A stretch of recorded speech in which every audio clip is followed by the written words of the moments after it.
आजाद हैदराबाद आजाद हैदराबाद आजाद हैदराबाद ಸ್ವತಂತ್ರ ಭಾರತದಲ್ಲಿ ಜಾತ್ಯತೀತತೆಯನ್ನು ಬಿತ್ತುವ ಉದ್ದೇಶದಿಂದ ಇತಿಹಾಸ ಪುಟಗಳಿಂದ ಕೆಲವು ಕರಾಳ ಅಧ್ಯಾಯಗಳನ್ನು ಉದ್ದೇಶಪೂರ್ವಕವಾಗಿ ಮರೆಮಾಚಲಾಗಿದೆ. ಅಂತಹ ಕಹಿ ಘಟನೆಗಳಲ್ಲಿ ಹೈದರಾಬಾದ್ ನಿಜಾಮನ ಸ್ವಯಂ ಸೈನಿಕ ಸೈನ್ಯವಾದ ರಜಾಕರ್ಸ್ಗಳ ಆಳ್ವಿಕೆಯಲ್ಲಿ ನಡೆದ ಹಿಂದೂ ನರಸಂಹಾರ ಕೂಡ ಒಂದು. ಎಲ್ಲರಿಗೂ ನಮಸ್ಕಾರ. ರಾಷ್ಟ್ರಮೇವ ಜಯತೆ ಚಾನಲ್ಗೆ ಸ್ವಾಗತ.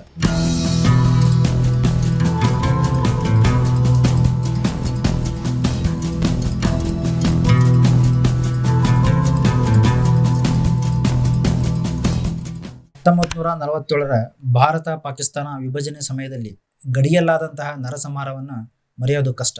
ಆದರೆ ಅದೇ ತರಹದ ಒಂದು ಕ್ರೂರ ನರಸಂಹಾರ ನಮ್ಮ ಹೈದರಾಬಾದ್, ಕರ್ನಾಟಕ, ತೆಲಂಗಾಣ ಮತ್ತು ಮಹಾರಾಷ್ಟ್ರದ ಭಾಗಗಳಲ್ಲಿ ನಡೆದಿದ್ದು ಸುಮಾರು ಜನರಿಗೆ ಗೊತ್ತಿರಲಿಕ್ಕಿಲ್ಲ.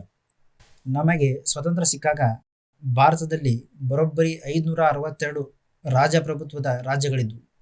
ಅದರಲ್ಲಿ 559 ರಾಜ್ಯ ಸಂಸ್ಥಾನಗಳು ಭಾರತದಲ್ಲಿ ವಿಲೀನಗೊಂಡ ನಂತರ ಉಳಿದದ್ದು ಕಾಶ್ಮೀರ್, ಜೂನಾಗಢ್ ಮತ್ತು ಹೈದರಾಬಾದ್. ಈಗ ನಾವು ಮಾತಾಡ್ತಾ ಇರೋದು ಇದೇ ಹೈದರಾಬಾದ್ ಬಗ್ಗೆ. ಕರ್ನಾಟಕದ 4 ಜಿಲ್ಲೆಗಳು, ಮಹಾರಾಷ್ಟ್ರದ 5 ಜಿಲ್ಲೆಗಳು ಮತ್ತು ತೆಲಂಗಾಣದ 9 ಜಿಲ್ಲೆಗಳನ್ನು ಒಳಗೊಂಡಿದ್ದ ಹೈದರಾಬಾದ್ ರಾಜ್ಯ 20ನೇ ಶತಮಾನದ ಆರಂಭದಿಂದಲೇ ಮುಸ್ಲಿಂ ಕಟ್ಟರಪಂಥೀಯ ಹಾದಿಯಲ್ಲಿ ಸಾಗ್ತಾ ಇತ್ತು.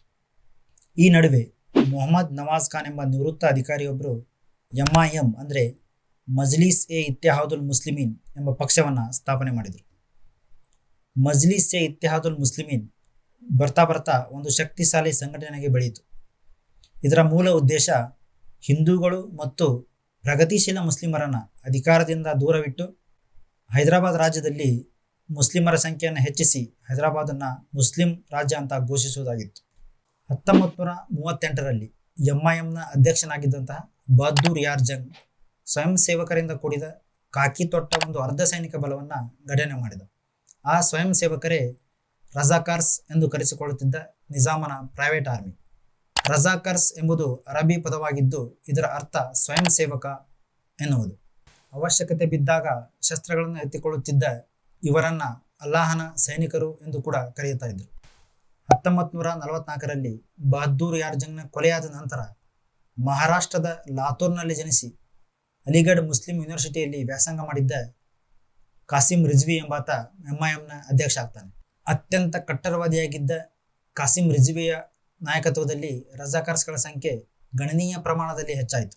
ಸುಮಾರು 2 ಲಕ್ಷದಷ್ಟು ರಜಾಕರ್ಸ್ಗಳ ಸೈನ್ಯವನ್ನು ಕಾಸಿಂ ರಿಜ್ವಿ ಕಟ್ಟಿದ್ದ.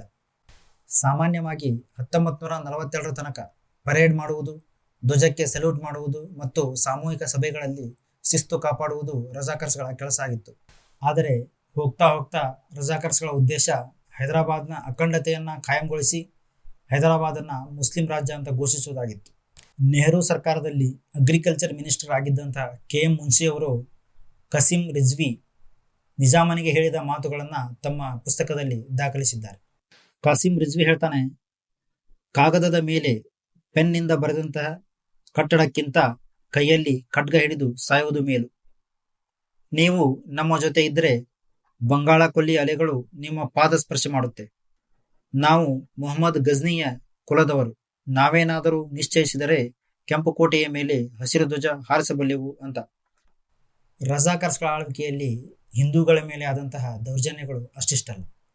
ಕಾಶ್ಮೀರದಲ್ಲಿ ರಾಜ ಹಿಂದೂ ಆಗಿದ್ದು ಮೆಜಾರಿಟಿ ಜನಸಂಖ್ಯೆ ಮುಸ್ಲಿಂ ಆಗಿತ್ತು. ಆದರೆ ಜೂನಾಗಢ್ ಮತ್ತು ಹೈದರಾಬಾದ್ನಲ್ಲಿ ರಾಜರು ಮುಸ್ಲಿಂ ಆಗಿದ್ದು ಮೆಜಾರಿಟಿ ಜನಸಂಖ್ಯೆ ಹಿಂದೂ ಆಗಿತ್ತು.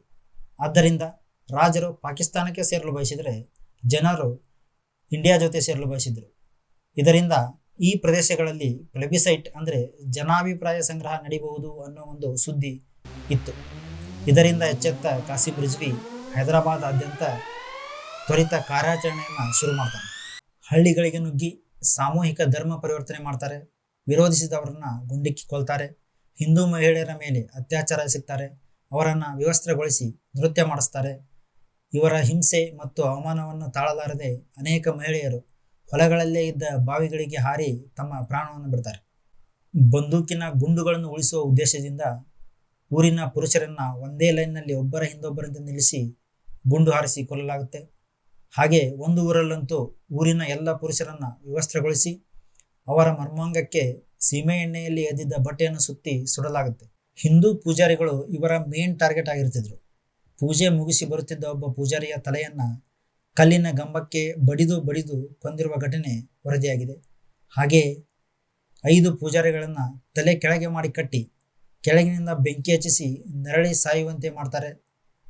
ಬೀದರ್ ಜಿಲ್ಲೆಯ ಗೋಟಾ ಎಂಬಲ್ಲಿ ಬರೀ ಭಾರತದ ಧ್ವಜ ಹಾರಿಸಿದ್ದಕ್ಕೆ ಇಡೀ ಊರಿನ ಮನೆಗಳನ್ನ ಸುಡ್ತಾರೆ.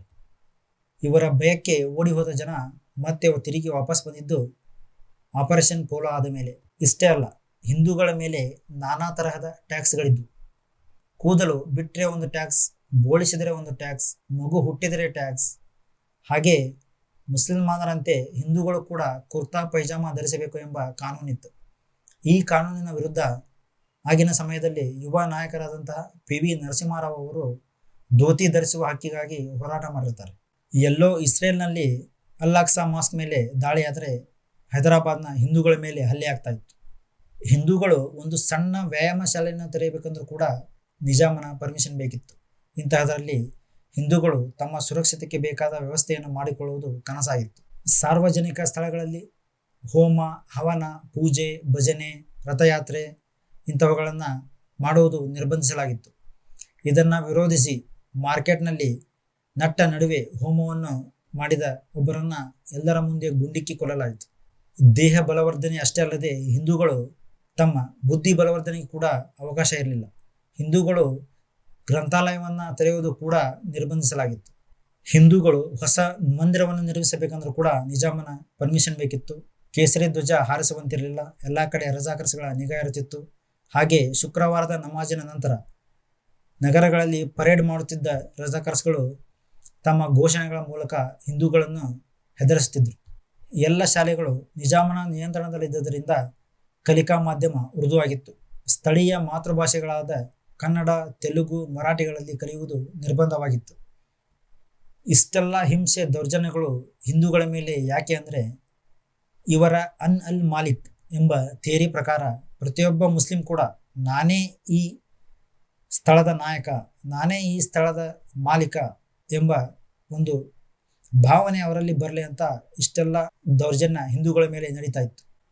ಭಾರತದ ಗಡಿಯೊಳಗೆ ಸೌತ್ ಪಾಕಿಸ್ತಾನವನ್ನು ನಿರ್ಮಿಸುವ ಕನಸು ಕಂಡಿದ್ದ ನಿಜಾಮನ ಪರ 1940ರ ದಶಕದಲ್ಲಿ ಗಾಂಧಿ ಒಂದು ಪ್ರಸಿದ್ಧ ಹೇಳಿಕೆಯನ್ನು ಕೊಟ್ಟಿದ್ದರು. ಅದೇನೆಂದರೆ, ಹೈದರಾಬಾದ್ನ ನಿಜಾಮ ಒಂದು ವೇಳೆ ಎಲ್ಲ ಭಾರತದ ರಾಜರುಗಳನ್ನು ಸೋಲಿಸಿ ದಿಲ್ಲಿಯ ಮೇಲೆ ಶಾಸನ ಮಾಡಿದರೆ ನಾನು ಅದನ್ನು ಸ್ವಾಗತಿಸುತ್ತೇನೆ ಅಂತ. ಇನ್ನು ಹೈದರಾಬಾದ್ನಲ್ಲಿ ಇಷ್ಟೆಲ್ಲ ನಡೀತಾ ಇದ್ರೂ ಕೂಡ ಭಾರತದ ಪ್ರಧಾನಿ ನೆಹರು ಅವರು ಹೈದರಾಬಾದ್ ಮೇಲೆ ಮಿಲಿಟರಿ ಆಕ್ಷನ್ ಮಾಡಲು ಒಪ್ಪುತ್ತಿರಲಿಲ್ಲ. ಇಂಥವರ ಮಧ್ಯೆ ಹೇಗೋ ಕಷ್ಟಪಟ್ಟು ಇವರ ಮನವೊಲಿಸಿದ ಭಾರತದ ಉಕ್ಕಿನ ಮನುಷ್ಯ ಸರ್ದಾರ್ ವಲ್ಲಭಾಯ್ ಪಟೇಲ್ ಹೈದರಾಬಾದ್ ಮೇಲೆ ಆಪರೇಷನ್ ಪೋಲೋ ಕಾರ್ಯಾಚರಣೆ ನಡೆಸಿ ಹೈದರಾಬಾದನ್ನು ಭಾರತದಲ್ಲಿ ವಿಲೀನಗೊಳಿಸ್ತಾರೆ. ಆಧುನಿಕ ಶಸ್ತ್ರಗಳಿಲ್ಲದ ಜನಸಾಮಾನ್ಯರ ಮೇಲೆ ಕೊಲೆ, ಸುಲಿಗೆ, ಅತ್ಯಾಚಾರ ಮಾಡುವುದರಲ್ಲಿ ನಿಸ್ಸೀಮರಾಗಿದ್ದ ಮತಾಂಧ ಹೇಡಿ ರಜಾಕಾರ್ಸ್ಗಳ ಸೈನ್ಯ ಕೇವಲ 5 ದಿನಗಳಲ್ಲಿ ಭಾರತದ ಸೈನ್ಯದ ಮುಂದೆ ಮಂಡಿಯೂರಿ ಶರಣಾಯಿತು. In the council chamber at Hyderabad city, the government of Mir Laik Ali hold one of their final meetings. They decided to hand over to the Nizam and ask him to take the political situation into his purview. The Nizam communicated with the Governor-General of India, ordered a ceasefire to his troops and put a ban on the Razakars, members of the Muslim minority in the state. Their leader, the bearded Karim Razvi, had roused their sentiments with such declarations as this. Hyderabad can solve the minority problem of the whole subcontinent only if you wish. Otherwise, we in millions will just die with honor rather than submit and die an ignoble death. आजाद हैदराबाद, आजाद हैदराबाद, आजाद हैदराबाद. ಇನ್ನು ಹೊಸದಾಗಿ ಸ್ವತಂತ್ರಗೊಂಡಿದ್ದ ಭಾರತದ ಮೇಲೆ ಜಿಹಾದ್ಗೆ ಕರೆ ಕೊಟ್ಟಿದ್ದ ಭಾರತದ ಮೊದಲ ಭಯೋತ್ಪಾದಕ ಹಾಗೂ ಕೆಂಪು ಕೋಟೆಯ ಮೇಲೆ ಹಸಿರು ಧ್ವಜವನ್ನು ಹಾರಿಸುವ ಮಾತಾಡಿದ್ದ ಕಾಸಿಂ ರಿಜ್ವಿಯನ್ನ ಸೆರೆ ಹಿಡಿದು ಅದೇ ಕೆಂಪು ಕೋಟೆಯಲ್ಲಿ ಬಂಧಿಸಲಾಗುತ್ತೆ. ಆದರೆ ಮುಸ್ಲಿಂ ತುಷ್ಟೀಕರಣದ ವೈಸ್ ಕ್ಯಾಪ್ಟನ್ ಅಂತಲೇ ಕರೆಯುವ ನೆಹರು ಅವರು 8 ವರ್ಷದ ನಂತರ 48 ಗಂಟೆಗಳಲ್ಲಿ ದೇಶ ಬಿಡುವ ಷರತ್ತೊಡ್ಡಿ ಕಾಸಿಂ ರಿಜ್ವಿಯನ್ನು ರಿಲೀಸ್ ಮಾಡ್ತಾರೆ. ಪಾಕಿಸ್ತಾನಕ್ಕೆ ಹೋಗುವ ಮುನ್ನ ಕಾಸಿಂ ರಿಜ್ವಿ ಹೈದರಾಬಾದ್ನಲ್ಲಿ MIM ಸದಸ್ಯರ ಒಂದು ತುರ್ತು ಸಭೆಯನ್ನು ಕರೆದು ಯುವ ವಕೀಲನಾದ ಅಬ್ದುಲ್ ವಹೀದ್ ಒವೈಸಿಗೆ MIMನ ಅಧ್ಯಕ್ಷತೆ ಸ್ಥಾನ ಕೊಡ್ತಾನೆ. MIMಗೆ AI ಸೇರಿಸಿ ಆಲ್ ಇಂಡಿಯಾ ಮಜ್ಲಿಸ್-ಎ ಇತ್ತಿಹಾದುಲ್ ಮುಸ್ಲಿಮೀನ್ ಎಂದು ಮಾಡಿದ ಅಬ್ದುಲ್ ವಹೀದ್ ಒವೈಸಿ ಕೂಡ ಹಿಂದೂ ವಿರೋಧಿ ಭಾಷಣಕ್ಕಾಗಿ 11 ತಿಂಗಳ ಕಾಲ ಜೈಲು ಪಾಲಾಗಿದ್ದ. ಇನ್ನು ಅಸದುದ್ದೀನ್ ಒವೈಸಿಯ ತಮ್ಮ ಅಕ್ಬರುದ್ದೀನ್ ಒವೈಸಿ ತನ್ನ ಕುಖ್ಯಾತ ಭಾಷಣದಲ್ಲಿ ಬರೀ 15 ನಿಮಿಷಗಳ ಕಾಲ ಪೊಲೀಸರನ್ನು ಸರಿಸಿ 25 ಕೋಟಿ ಮುಸಲ್ಮಾನರು 100 ಕೋಟಿ ಹಿಂದೂಗಳಿಗೆ ಪಾಠ ಕಲಿಸುತ್ತಾರೆ ಎಂದು ಮಾಡಿದ ಭಾಷಣದ ಹಿಂದೆ ಇರುವುದು ಇದೇ ರಜಾಕರ್ಸ್ಗಳ ಪ್ರೇರಣೆ.